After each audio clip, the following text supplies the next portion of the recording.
राम राम जी, सभी भाई बहनों को राम राम। मैं हूं बाबा रामदास और आप देख रहे हैं वज्र घोष। मेरा नया चैनल है, इसको लाइक कीजिए, शेयर कीजिए, सब्सक्राइब कीजिए।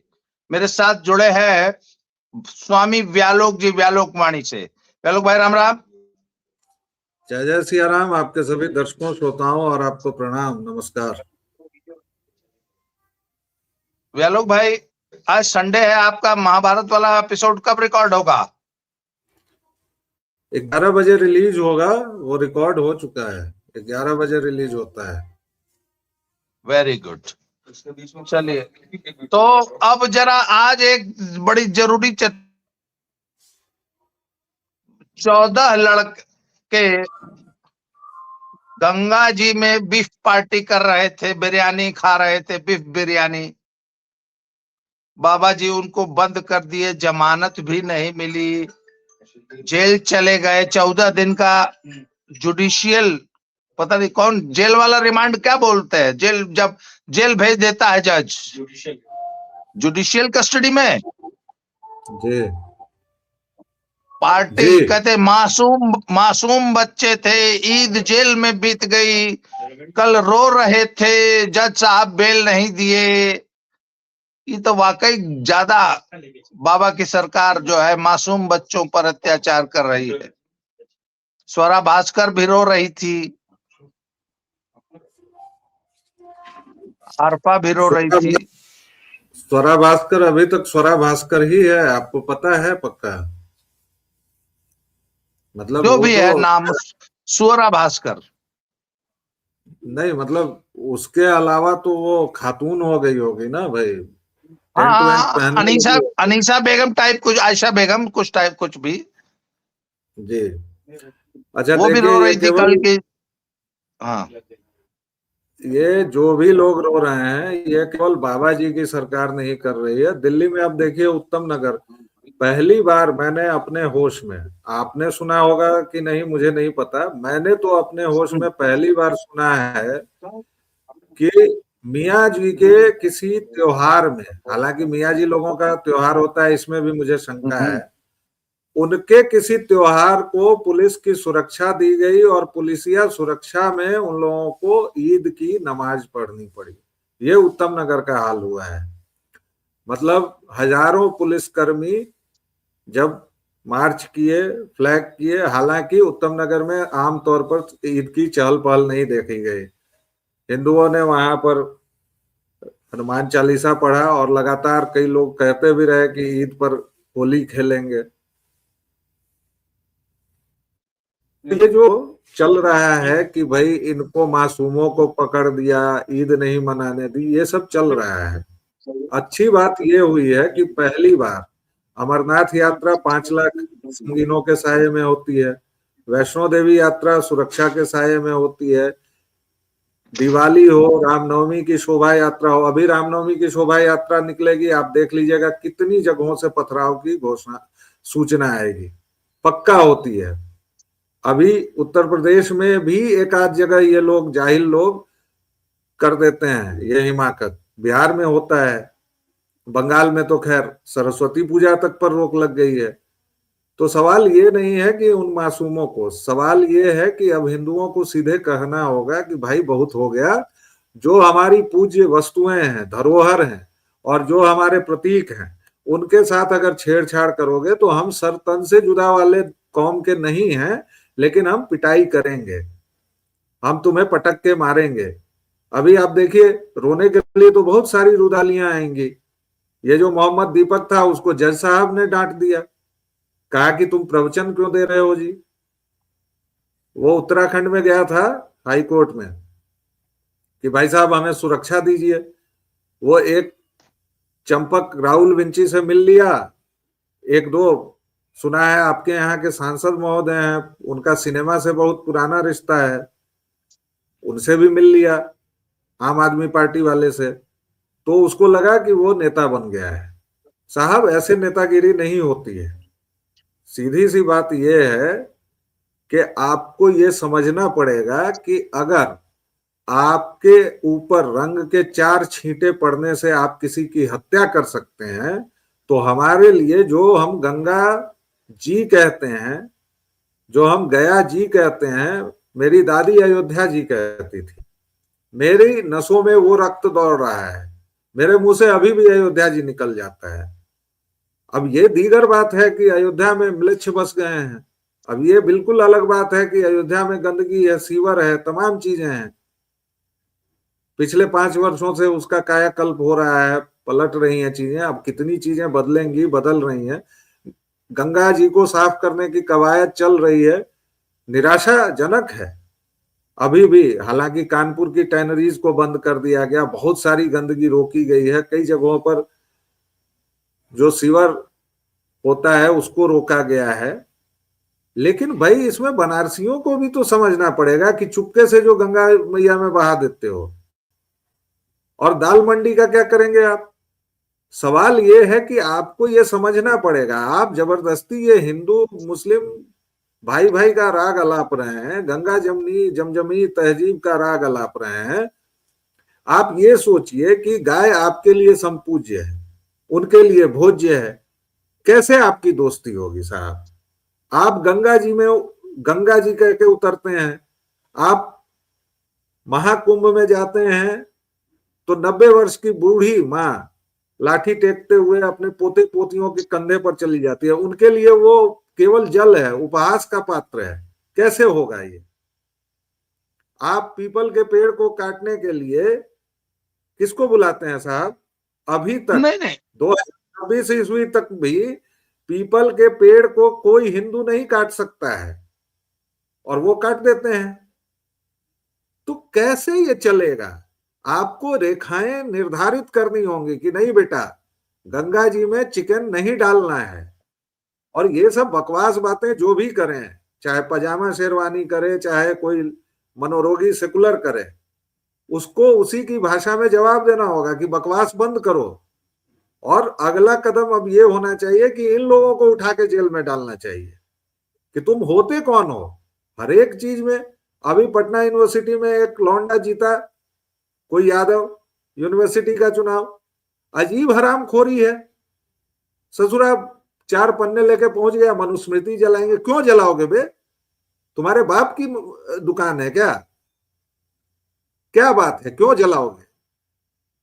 क्या है मनुस्मृति में जो तुम जलाओगे? तुम कभी रामचरितमानस जलाने लगते हो, तुम कभी मनुस्मृति जलाने लगते हो, और तुम्हारी हिम्मत नहीं होती है कि तुम कुरान का नाम भी ले लो। तुम जब भी कुरान कहोगे कुरान शरीफ कहोगे। तुम्हारी हिम्मत नहीं होती है कि तुम मोहम्मद का नाम लोगे। मोहम्मद कहोगे तो PBUH कहोगे, मोहम्मद PBUH सल्लल्लाहु अलैहि वसल्लम कहे बिना तुम्हारा काम ही नहीं चलता है। इतने डरपोक हो तुम। और तुमने मतलब समझ क्या रखा है? कभी तुम हमारे तिलक का मजाक उड़ाओगे, कभी शिखा का मजाक उड़ाओगे। तो ये सारी चीजें बंद होनी चाहिए, और इस सब पर हम लोगों को भी अब ये चर्चा नहीं करनी चाहिए कि ये हुआ और इसको मजाकिया ढंग से। मेरा मानना है कि मजाकिया ढंग से हमें भी नहीं करना चाहिए कि फांसीवादी सरकार ने जुल्म कर दिया। नहीं, बिल्कुल ठीक किया है, और सरकार के साथ खड़े होना चाहिए, और सरकार को कहना चाहिए कि इनके पीछे जो जिहाद के हरावल दस्ते का टीम बी के लोग हैं उनको भी पटक के मारो। सरकार से ये हमारी मांग होनी चाहिए जी। नहीं नहीं, मुझे एक बात बताइए, ये लोग जो एक एक लॉबी है जो ये कह रही है कि नहीं गंगा जी पे सबका बराबर हक है, जो नॉन वेजिटेरियंस हैं गंगा जी उनके लिए भी हैं, उनकी भी है।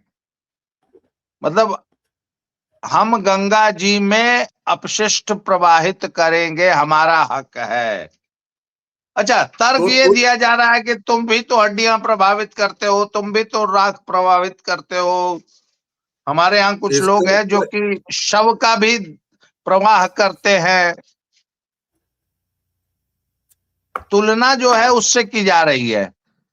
इसलिए हमको भी हक है कि हम भी अपने हिस्से की गंगा को अपवित्र करेंगे, गंगा का अपमान करेंगे, हिंदू आस्थाओं का अपमान करेंगे, क्योंकि हम भी हैं। देखिए देखिए दद्दा, ऐसा है कि इसको तर्क नहीं कुतर्क कहते हैं। और ये जो मनोरोगी है ना, सेकुलर मनोरोगी, इन्होंने 60-70 वर्षों से यही किया है।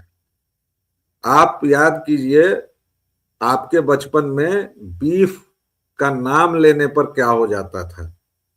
हमारे बचपन में अगर चिकन कोई हिंदू खाता था तो उसको लगभग बहिष्कृत कर दिया जाता था। चिकन और अंडा मुसलमानी माना जाता था, सीधे तौर पर कह रहा हूं।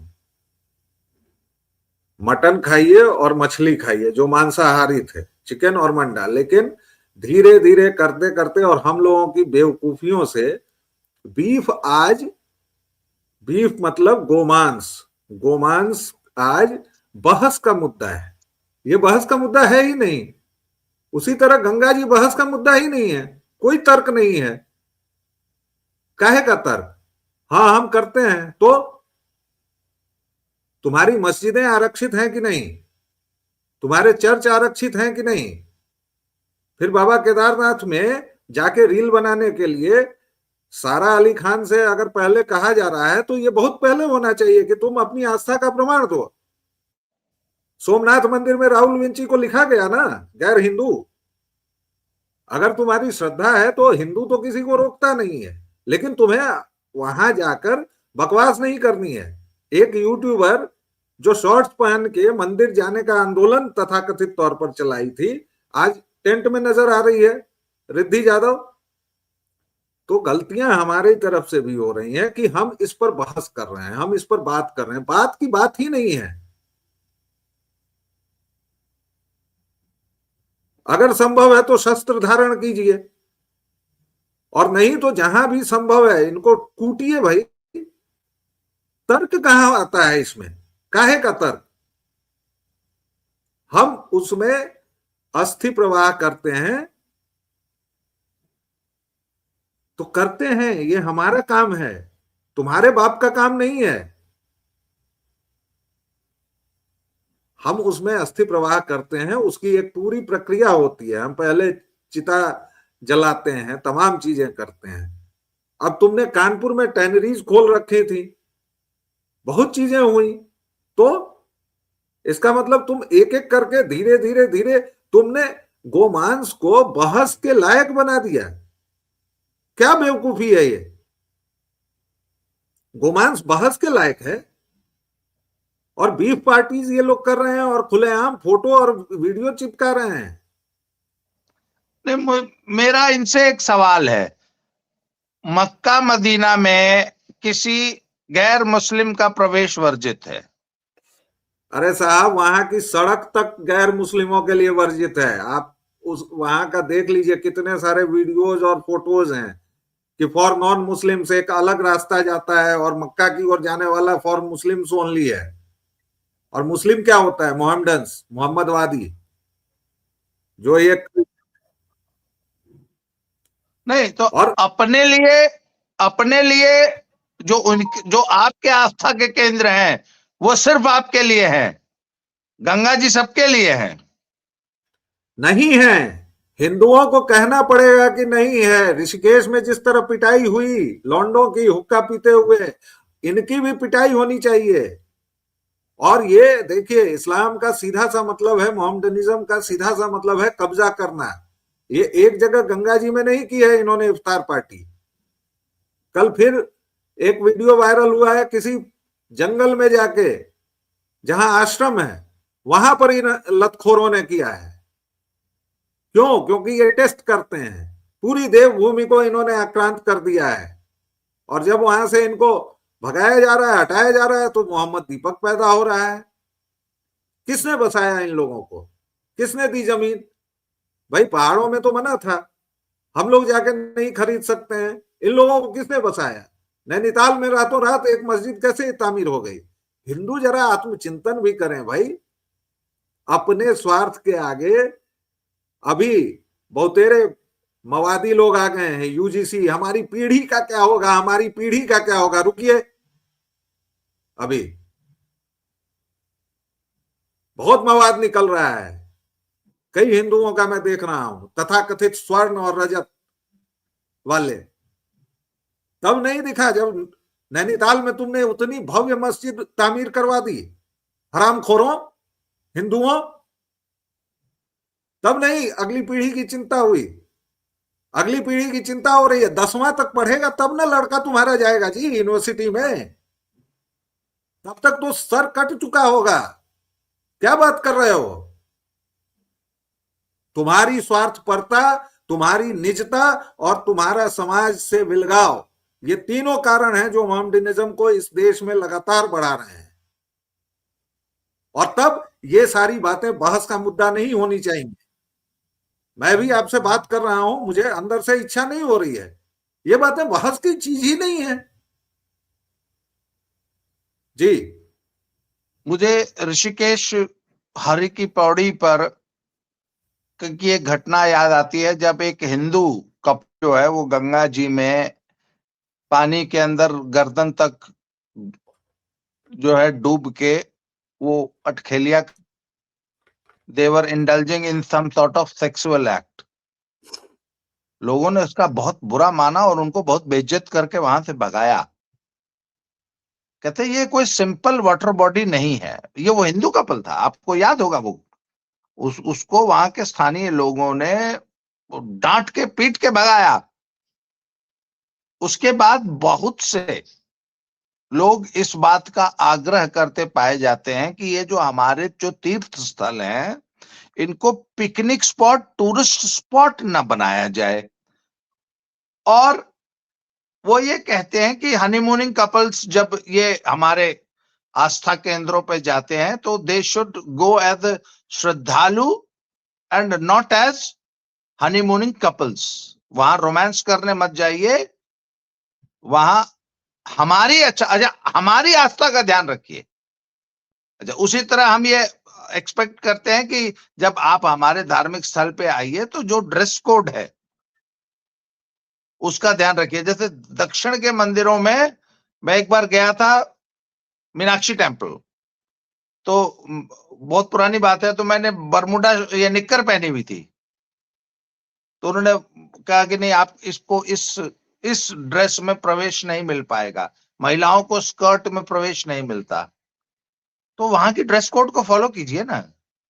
वहां के गंगा छोटे जी बड़े में मंदिरों में दक्षिण दक्षिण पर इतना आक्रमण हुआ है मिशनरियों का और जिहादियों का, इसके बावजूद वहां का हिंदुत्व तो बचा हुआ है। तो इसी वजह से कि वो अपने इन चीजों को लेकर बहुत आग्रही हैं।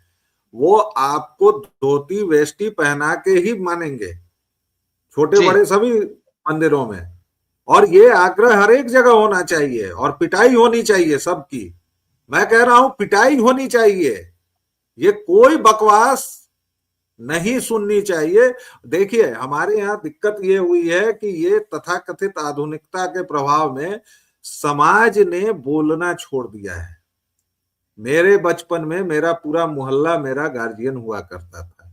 आज की डेट में मेरा बेटा अगर कुछ कर रहा है तो भी उसको डर के मारे कोई नहीं कहेगा कि मैं उससे लड़ने चला जाऊंगा, भले मैं ना जाऊं, लेकिन अधिकांश लोग यही कर रहे हैं। तो सबसे पहले उस सामाजिक ताने बाने की ओर लौटना पड़ेगा और समाज को ये कहना पड़ेगा कि देखो बेटा, ये नियम है, ये कायदा है, इसमें रहोगे तो फायदे में रहोगे, अन्यथा तुम्हारी मर्जी। बस इतना करना है। और दूसरी बात, जो बातें तर्क और बहस की नहीं है उस पर कह दीजिए। अब वही डॉट डॉट डॉट दर्शक श्रोता अपने मन से समझ लें, और कोई जरूरत नहीं है बहस करने की और कोई जरूरत नहीं है इस पर बात करने की जी। समस्या यह है कि कुछ लोग जो ऐसे लोगों को कवर फायर देते हैं, उनका पक्ष लेते हैं, उनको मासूम निर्दोष बच्चे मैं बोल तो रहा हूं, बाकायदा। मैं बार बार बोल रहा हूं कि सरकार का अगला कदम योगी जीवा का ये होना चाहिए कि टिकट ब्लैकिए को पटक के पेलें। अगला कदम ये होना चाहिए कि मोहम्मद दीपक जैसों की रिलाई हो। अगला कदम ये होना चाहिए कि पजामा शेरवानी को जेल में डालो। एक कदम हो गया पूरा, एक कदम हो गया, ठीक है, आगे बढ़ेंगे ना। और दूसरा कदम जनता अब कर रही है। उत्तम नगर में जिस तरह सारे हिंदू इकट्ठा हुए, अब उस पर भी आपको कई तरह के ये मिलेंगे। उसका क्या कीजिएगा, कितना देखिएगा, 140 करोड़ गधे पाए जा रहे हैं भाई इस मुल्क में, क्या कर लेंगे आप, जिसमें से 20-30 करोड़ तो विशुद्ध हैं। आपका 2.5 मोर्चा है। अब उत्तम नगर की घटना पर लोग बोल रहे हैं कि अगर तरुण खटीक की जगह तरुण शर्मा होता तो लोग नहीं आते। दूसरा ये तर्क दिया जा रहा है, आप तर्क की बात कर रहे हैं ना, वैज्ञानिकता, तर्क, तार्किकता, तो तर्क की बात सुनिए। अगर तरुण शर्मा होता तो नहीं आता, वहां पर एक फलाने जी को फलाने यादव जी ने मार दिया होली के दिन ही, उस पर तुम लोग क्यों नहीं बोल रहे हो क्योंकि फलाने को मुसलमान ने मार दिया। ये सब बकवास बातें हैं, इस सब पर चर्चा भी करनी चाहिए क्या, इस सब का संज्ञान भी लेना चाहिए क्या। कितना भागेंगे, पूरी दुनिया हमारी थी, कभी इंडोनेशिया में पूरा का पूरा मंदिर मिल जा रहा है, कभी ईरान में आजकल भाई लोग दिखा रहे हैं कि 3 मंदिर हैं, वहां शिव की स्तुति हो रही है। पूरी दुनिया हमारी थी भाई, हमारे अलावा कौन था 5,000 साल पहले, बताइए, 6,000 साल पहले। और आज हम कहां आ गए हैं, अफगानिस्तान गया, पाकिस्तान गया, वियतनाम गया, सिंगापुर गया, फलाना गया। ये सिंगापुर वगैरह सारे नाम महाभारत आप पढ़िए तो साहब, क्या क्या चीजें थी। तो कुल मिला के सर कोर्ट ने भी बड़ा तगड़ा संज्ञान लिया है, 14 दिन के लिए जेल भेज दिया है, बेल नहीं दी है। बेल ये कह के नहीं दी है क्योंकि नाविकों ने ये आरोप लगाया है, बयान दिया है कि हमसे जबरदस्ती, जोर जबरदस्ती करके, बल प्रयोग करके, डरा धमका के जबरदस्ती नाव लेके गंगा जी में गए थे। इस पे जो है बड़ी गंभीर धाराएं लगी हैं, ऐसी धाराओं में 10 साल की सजा का प्रावधान है, इसलिए जज साहब ने बेल नहीं दी है और इनकी क्रिमिनल हिस्ट्री मंगाई है। खैर रुदाली ऐसे ही चलती रहेगी, पर इतना समझ लेना चाहिए कि अब हिंदुओं ने भी जो वो लाइन है वो ड्रॉ कर ली है कि इसको पार नहीं करना है, इसको पार करने पे आप भारी मुसीबत में फंस जाएंगे। हिंदू अब चुप नहीं बैठेगा, प्रतिकार करेगा। वेलू भाई आपने समय दिया इसके लिए आभार, धन्यवाद। दोबारा मिलते हैं सर। जय श्री राम, हर हर महादेव। हर हर महादेव।